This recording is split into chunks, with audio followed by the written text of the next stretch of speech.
पायी देते जेथून प्रज्ञा वेद श्रुती ब्रह्मादिक बोल विसरले एक बरळ बोलती सगुण निर्गुण म्हणती परी त्या आनंदाची व्यक्ती बोलता नाही एक शराक्षर नेमिती एक अवतारी दृष्टी ठेविती एक मूर्ख म्हणती जीवच ब्रह्म आनंद शब्द तो ईश्वर तो जीव तारक तो शुद्ध तो निष्प्रभ तो निरापेक्ष तो निराभिमानी तो ऐसा शब्द तेथे नाही आनंदाचा पाहता निर्धारू वेद धर्मले साचारू म्हणून अपरंपारू आनंद पद वेदाशी पडली भूमी शास्त्राची झाली खडळे व्याकरणाची झाली होळे आणि नेती शब्द म्हणून या एवढ्या जणांना आनंदाचा पत्ता लागला नाही आपल्याला कसं लागलं 4 वेद मौनावले 6 शास्त्र भांबावले 18 पुराण थकीत झाले आणि अवधूत महिमा वर्णितात कोणाला पत्ता लागला नाही 4 वेद गप्पच बसले 6 शास्त्र मौनावले आणि 18 पुराण भांबावले पण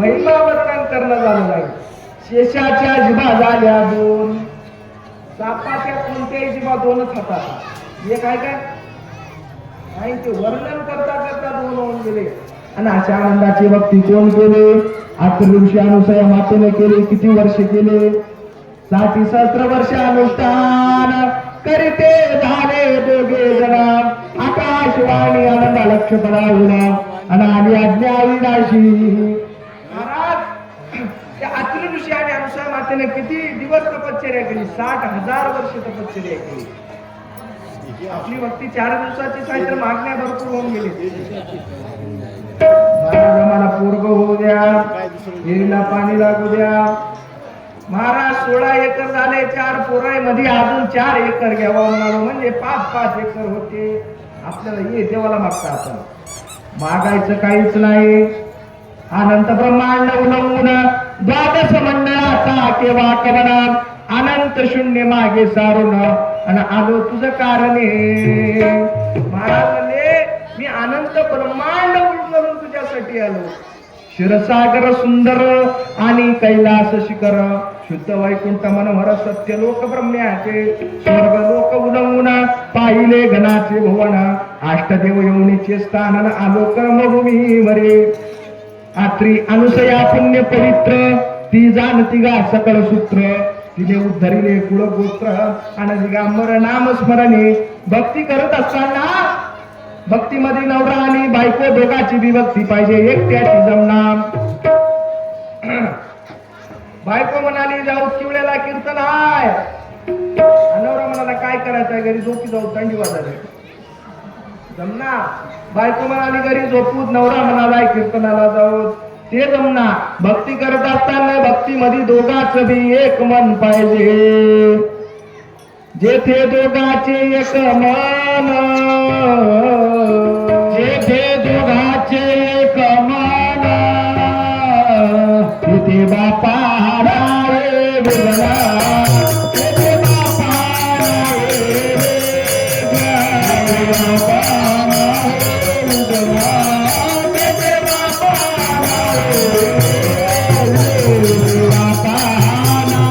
वेगळा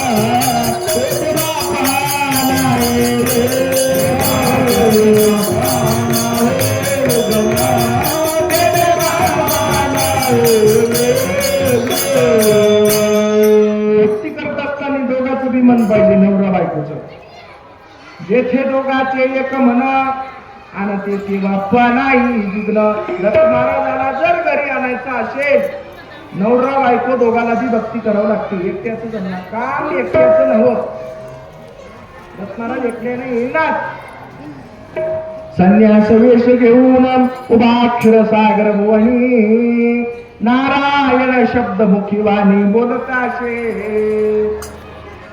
महाराज आता महाराजाचा रहिवास कुठाय रहिवास निरालंब शेखरे स्वामी रहिवास तुमचा स्वामी रहिवास तुमचा निरालंब शेखरे स्वामी रहिवास तुमचा स्वामी रहिवास तुमचा निरालंब शेखरे स्वामी रहिवास तुमचा स्वामी रहिवास तुमचा निरालंब शेखरे स्वामी रहिवास तुमचा परात कर पाणी काय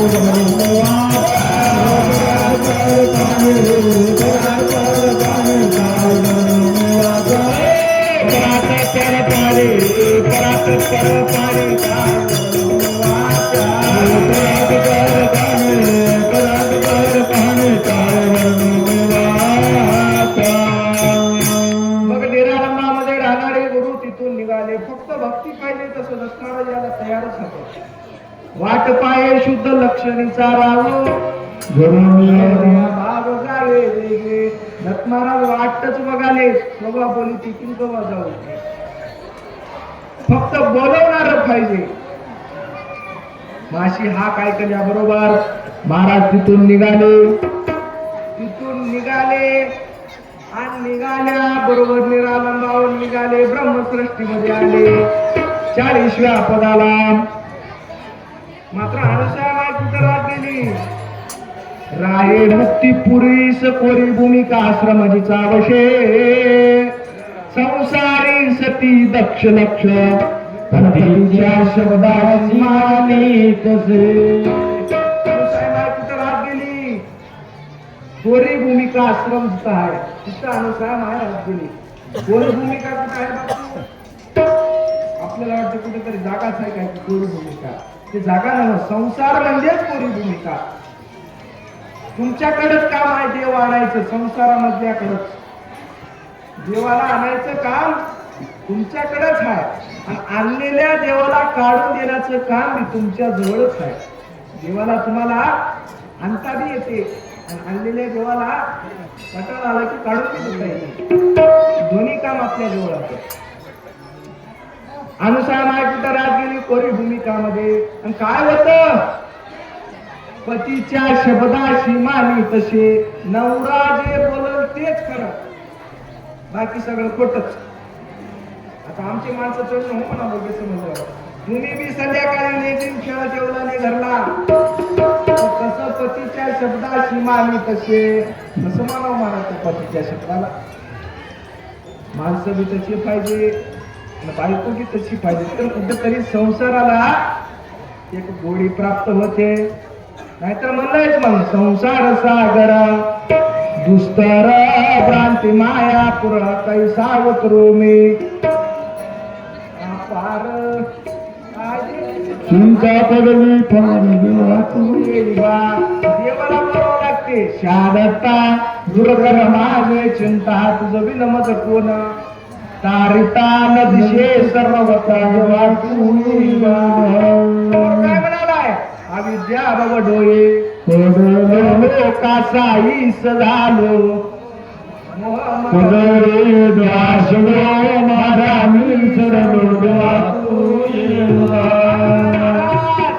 कासावी झालो. दत्त महाराज म्हणतात बिड्या बंद कर, कासा विसवायची काय ये काय नाही ते कासा विसवायची, बिड्या बंद करून टाक.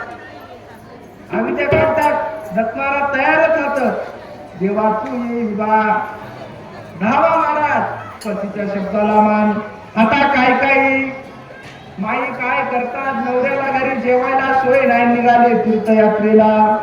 नवऱ्याला खायला घरी वापरत नाही, आपल्याजवळ वेळ नाही महाराज, नुकतेच येऊ आपण, बराच वेळ झालेला आहे, 12 वाजत आले. आपल्याला 12च्या थोडं आसपास दत्त महाराजाला प्रगत करायचं आहे. बघ महाराज पतीच्या शब्दाला मान. काय बाया काय करतात, नवऱ्याला घरी सोडायचं होईल, आपण तीर्थयात्रेला निघायचं होईल. तुकडोजी महाराज म्हणतात ते खरं नव्ह, नवरा हाच देव होय, पती म्हणजेच देव होय. तिथं नवऱ्याची गैरसोय व्हायला बाया निघाले कुठं तीर्थयात्रेला.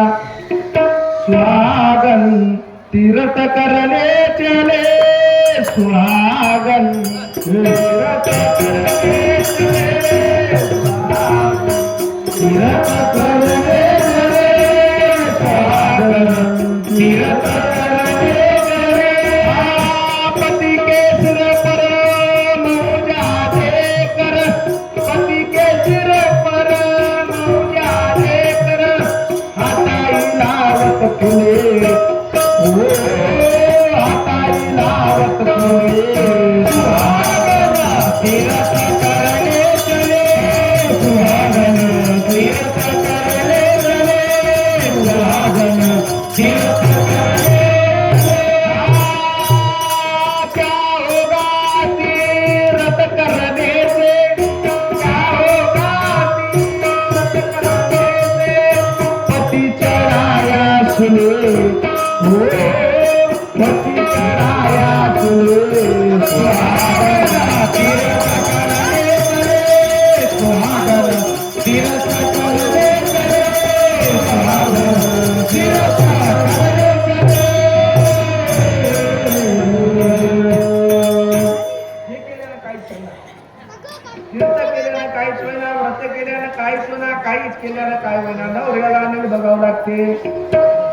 त्याला थोडं सकाळी हिवाळ्याचं गरम पाणी, आंघोळीला थोडं गरम गरम नाश्ता. बरेचसे काही लोक खिचडी भजे खायला फाट्याला जाऊन सकाळी नाश्ता नाही केला. बरेचसे काही माणसं दुपारी जेवण सुद्धा बाहेरच कराले, घरी जेवायला नाही केला. आता एखाद्या वेळेस बाहेर जेवायला काही नाही, दररोज जावं लागलं की लोक समजून घेतात काहीतरी याची भानगड झाली, दररोज जाता येईल. आधी नवऱ्याला देव असं अनुसार मातेचं कार्य होतं. दत्त महाराज भक्ती बघून तिथून निघाले. कुठून निघाले? नेराला शिखरावून निघाले. देव कुठं आले? ब्रह्मसृष्टीला आले. देव निघाले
आता लवकर लवकर लवकर दत्त महाराजाला आपल्या किवळ्यामध्ये आणायचे. भाऊला कालच मुलगीला प्रगट देवी आज किवळ्याला दत्त महाराजाला आणायचा. मग महाराज 40व्या पदाला आले. 40, 39, 38, 37, 36, 35, 34, 33, 32,